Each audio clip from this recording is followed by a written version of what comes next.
Hello বন্ধুরা, সুপ্রভাত। কেমন আছো তোমরা সবাই? আশা করছি সবাই খুব ভালো আছো আর সুস্থ আছো। আমার আরও একটি নতুন ভিডিওতে তোমাদের সকলকে অনেক ভালোবাসা আর অনেক অনেক স্বাগত জানিয়ে আজকের ভিডিওটি শুরু করছি। আর আমি হলাম পাখি, যদিও এটা আমার নিকনেম, তো তোমরা আমাকে এই নামেই ডাকতে পারো। তো যাই হোক, আজ কি বার সেটা আগে তোমাদেরকে বলে নিই। আজ হলো বৃহস্পতিবার আর এখন সময় হয়েছে ওই সকাল 7:30টার মতো, যদিও ঘুম থেকে উঠেছিলাম প্রায় অনেকক্ষণই হয়েছে। তো যাই হোক, এদিকে দেখো এখন একটু সাজুগুজু করে নিচ্ছি, মানে তেমন কিছু না, ওই জাস্ট মুখে একটা ক্রিম মাখলাম, তাও যেন সোনামায়ের ক্রিম। তো যাই হোক, আর এটা দেখো, এটা কি বলো তো, এটা হলো ওই যে ভুরুতে যে কাজল পেন্সিলগুলো দেয় না, তো সেটাই এটা। জানো তো, জীবনেই ফার্স্ট টাইম আমি এটা অ্যাপ্লাই করছি। আমি আজ পর্যন্ত এটা কখনোই ভ্রুতে অ্যাপ্লাই করিনি। অনেককে দেখি যে ভ্রুতে এটা দিতে, তবে আমি কখনো দিইনি। কেন বলো তো, আমার ভ্রুটা তোমরা দেখো ভালো করে, আমার অনেকটাই কিন্তু চওড়া, মানে ঘনই আছে, আর মোটামুটি বেশ ভালোই, খারাপ না। নিজেকে নিজে ভালো বলছি, আবার তোমরা হেসো না কিন্তু। তো যাই হোক, তো ওই জন্যই আর কি দেওয়া হয় না। তো আজকে কি মনে হলো, এই কিনে এনেছিলাম গতকালকে, তো ভাবলাম আজকে একটু দিই। তো ওই জাস্ট লেন্থগুলো টেনে নিলাম, তো বেশ ভালোই লাগছিল। তো যাই হোক, তারপরে দেখো ওইদিকে তো সকালবেলা বাসি কাজকর্ম অনেক আগেই সারা হয়ে গেছিলো। তো আজকের ভিডিওটা একটু দেরি করে স্টার্ট করেছিলাম। তো যাই হোক, ওইদিকে একটু গাছেও জল দিয়ে দিয়েছি।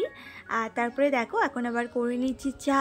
তো এইদিকে 3 জনের জন্য চা আছে এখানে, আমার শাশুড়ি মায়ের, আর একজন আমাদের বাড়িতে এসেছে, তো ওনার জন্য আর কি। তো যাই হোক, এদিকে চাটা কিন্তু এখন খেয়ে নেব।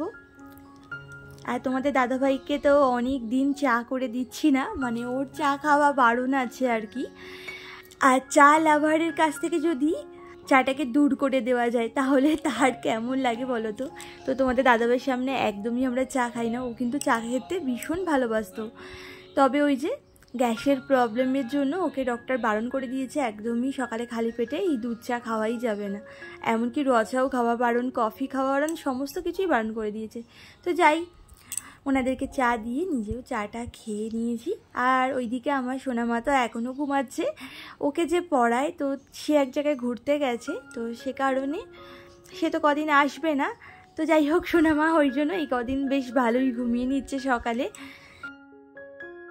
আর এরপরে এই যে তোমাদের দাদাভাই গতকালকে রাত্রেবেলায় না বেশ কিছু মুদি সদাই এনেছিল, তো সেগুলো না গোছানো হয়নি, তো এখনই দেখো সেগুলো গুছিয়ে নিচ্ছি। আর আগে তো আমাদের ওই মাসকাবারি আনা হতো, মানে যা যা লাগতো, ওই আমি যা লিখতাম একেবারে পুরো 1 মাস হয়ে যেত। আর সবসময় না একটু হলেও প্রত্যেকটা জিনিস বাঁচতো, বেশ ভালোই হতো জানো তো। আর এখন তো মাসকাবারি আনাই হচ্ছে না। এই মুহূর্তে আমার সংসারটা একটু টানাপোড়েনের মধ্যে দিয়েই চলছে আর কি। আসলে অনেক ধার দেনা করে তো ওইদিকে ঘরটা করা হচ্ছে, তো ওইদিকে ছাদ ঢালাই হয়েছে, এখনও তো ঘর কমপ্লিটও করতে পারলাম না, জানি না কবে কমপ্লিট হবে। ওই জন্যই তোমাদের দাদাভাই এখন আর আগের মতো ওই মাসকাবারি আনছে না, ওই যখন যেটা লাগছে তখন সেটা এনে দিচ্ছে। ওই দিকের ঘরটা কমপ্লিট হলেই বাঁচি, এখানটায় না একদমই থাকতে ভালো লাগে না, বিভিন্ন প্রবলেম আছে, তো সব কিছু তো বলা যায় না।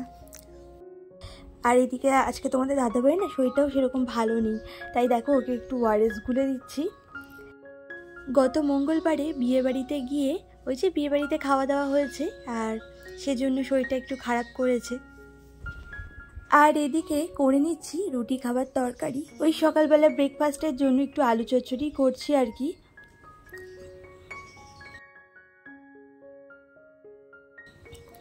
আর এদিকে দেখো আমি যেভাবে কড়াইটা পরিষ্কার করি, আজকে ভাবলাম তোমাদের সাথে এই ভিডিওর মাধ্যমে শেয়ার করে দিই।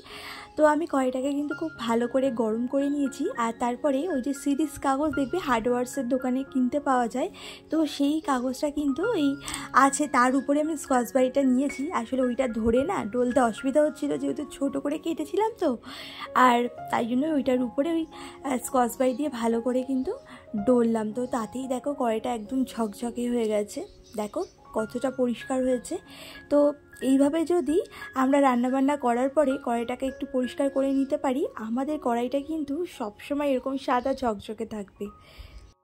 আর এখনকার দিনে জিনিসপত্রে যা ভেজাল, আগের দেখবে আগেকার যে কড়াইগুলো ছিল তো সেগুলো না এতটাও দলতে হতো না, তো কত সুন্দর সাদা ঝকঝক করতো।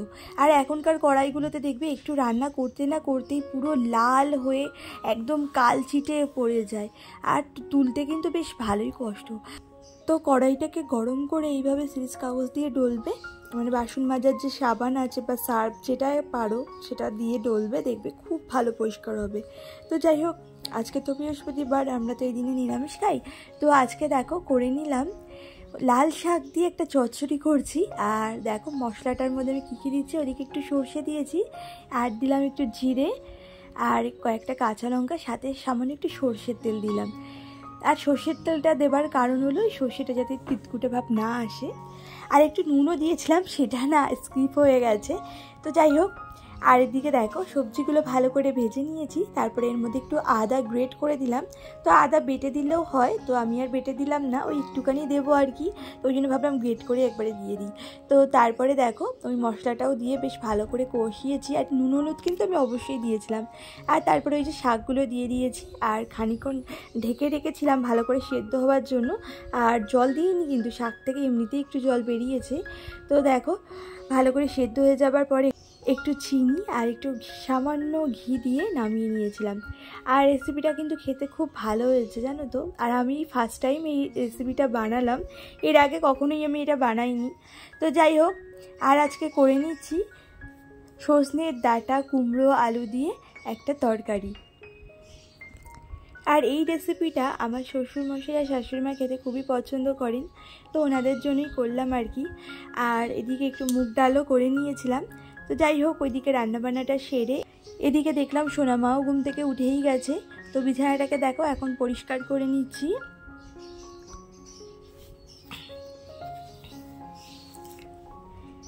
আর আমি এদিকে দেখো বিছানা পরিষ্কার করছি, আর ও ওইদিকে বকবক করেই যাচ্ছে। গতদিনের ভিডিওতে আমাকে বসুন্ধরা ব্লগ থেকে একটা দিদিভাই কমেন্ট করে বলেছিলে, খুব সুন্দর লাগলো তোমার কাজকর্ম, খুব সুন্দর করে গুছিয়ে সমস্ত কাজকর্মগুলো সারলে, প্লাস ভিডিওটি দারুণ সুন্দর। তো তোমাকে অনেক অনেক ধন্যবাদ জানাই দিদিভাই আমার পাশে থাকার জন্য, আর আমাকে এত সুন্দর একটা কমেন্ট করার জন্য। তোমার কমেন্টটা পড়ে আমার ভীষণ ভালো লেগেছে জানো তো।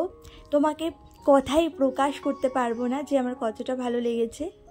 তো এইভাবেই আমাকে তোমরা ছোট করে হলেও একটা কমেন্ট করো, আর তোমাদের কমেন্টগুলো পড়ে আমার এই ভিডিও বানানোর এনার্জিটা কিন্তু দ্বিগুণ বেড়ে যায়।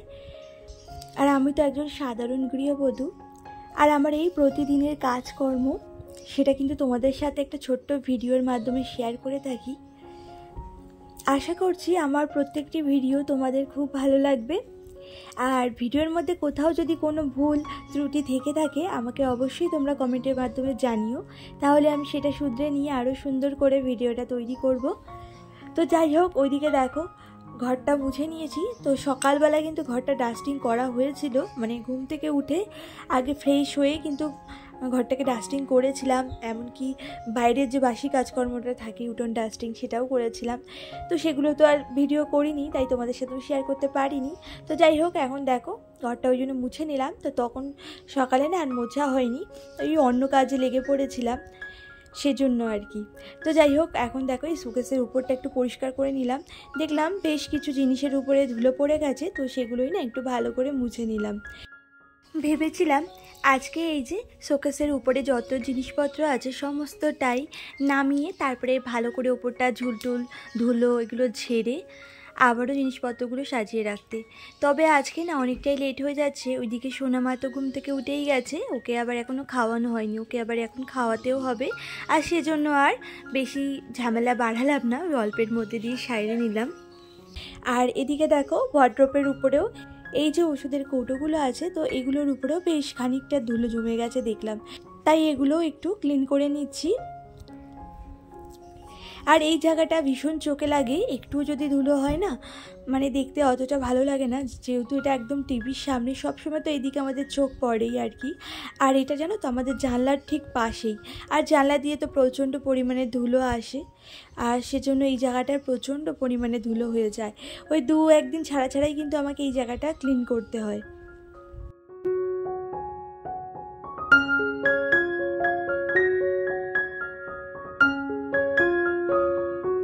আমার হাতে দেখো একটা মানি প্ল্যান্ট গাছ আছে, আর এটা কিন্তু আমি বোতল কেটে বানিয়েছিলাম। এই যে টিপটটা কিন্তু আমি বোতল কেটেই বানিয়েছিলাম, তার উপরে DIY করেছিলাম। তো কেমন লাগছে এটা আমাকে কমেন্ট করে জানিও।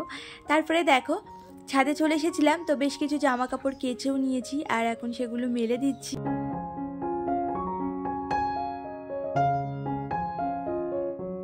রোজের তুলনায় আজকে একটু কমই কেচেছি। রোজ তো তোমরা দেখোই পুরো ছাদের দুটো দড়ি পুরোই ভরে যায়, তো আজকে জামা কাপড়টা একটু কমই ছিল, তো সেজন্যই একটু কমই কাচা হয়েছে আর কি। তো যাই হোক, আর এদিকে দেখো এখন একটু আলতাও পরে নিচ্ছি। আর এই যে আলতাটা পরছি এটা কিন্তু এই বৃহস্পতিবার দিন আমি পরিনি, এটা আমি ওই যে বুধবার দিন সন্ধ্যাবেলার সময় পরেছিলাম। আমি পরেছিলাম, সাথে সোনামাকেও একটু পরিয়েছিলাম। বৃহস্পতিবার দিন সংসারে এই কাজকর্ম সেরে আর আলতা পরা হবে কি না, তো হাতে দেখলাম অনেকটা সময় ছিল, ওই জন্যই বুধবারেই একেবারে পরে নিয়েছি। আর সোনামাকেও দেখো সুন্দর করে আলতা পরিয়ে দিয়েছি, আর তারপরে ওকে একটু পায়ে নেল পলিশ পরিয়ে দিচ্ছি, আর নিজেও একটু নেল পলিশ পরেছিলাম। জানো তো আলতা পরে নেল পলিশ পরলে দেখতে না খুব সুন্দর লাগে পাটা। আর বৃহস্পতিবার করে মানে আলতা পরা খুবই ভালো, এতে নাকি মাতা লক্ষ্মী দেবী প্রসন্ন হন, মানে ভীষণ খুশি হন আর কি। তো যাই হোক, এই দেখো আমিও পরে নিয়েছি, আর আমার নখগুলোর অবস্থা যা আর কি বলবো। তো চলো বন্ধুরা, আজকের ভিডিওটা এই পর্যন্তই, সবাই ভালো থেকো।